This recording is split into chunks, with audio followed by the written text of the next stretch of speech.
Hey, hello, we are at the Alice Charity Newcastle. We're here to have a chat to Steph, who is the CEO of Alice Charity.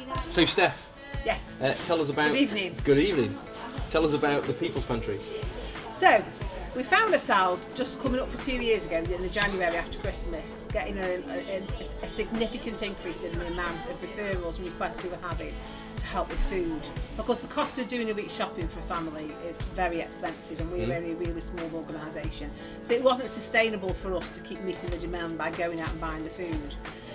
We had the facility to refer families into the food bank, but that's not always the right option for everybody.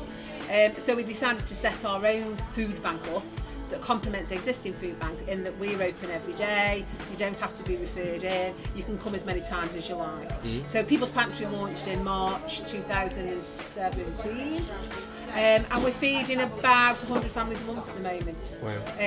In fairness, the last year we've really struggled to get enough food in the pantry to meet the demand. And do you think sometimes maybe that people think that, oh, you've got enough food, and I guess there's never enough, is there? You always need more. Because exactly. We all have to go shopping every week, don't we? Yeah, absolutely. It's the minute you buy it, it goes. And what we do with the families, we support out of our food bank, out of the People's Pantry, is we give people 3 days worth of food. Well, 3 days soon goes by, doesn't it?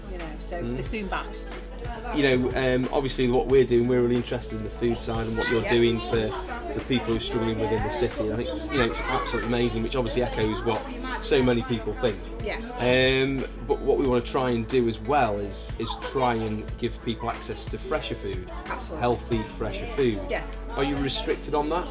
We're massively restricted. We are only authorised, if you like, by the sort of food and hygiene people to issue long life food, so tinned, dried. It's a whole different remit of hygiene if you start doing fresh. Yeah. And we're very conscious that we are just plugging a very short-term gap with the kind of food we provide. Yeah. And it's better than being hungry, but it's not ideal. Right, and it's not a pattern of eating that we would want to encourage families to repeat. So we're looking in 2019 to carry on providing the emergency food supplies that we are, but looking also to start educating people.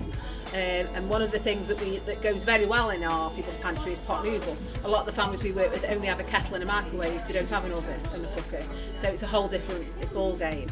And I think the ideas of the spot noodle that you filmed and going to show is absolutely fantastic for families, because it shows them actually you can have a very similar alternative. It's actually probably cheaper to produce, but it's so much more healthy. You've just got to give these families the skills to be able to do that and to replicate that.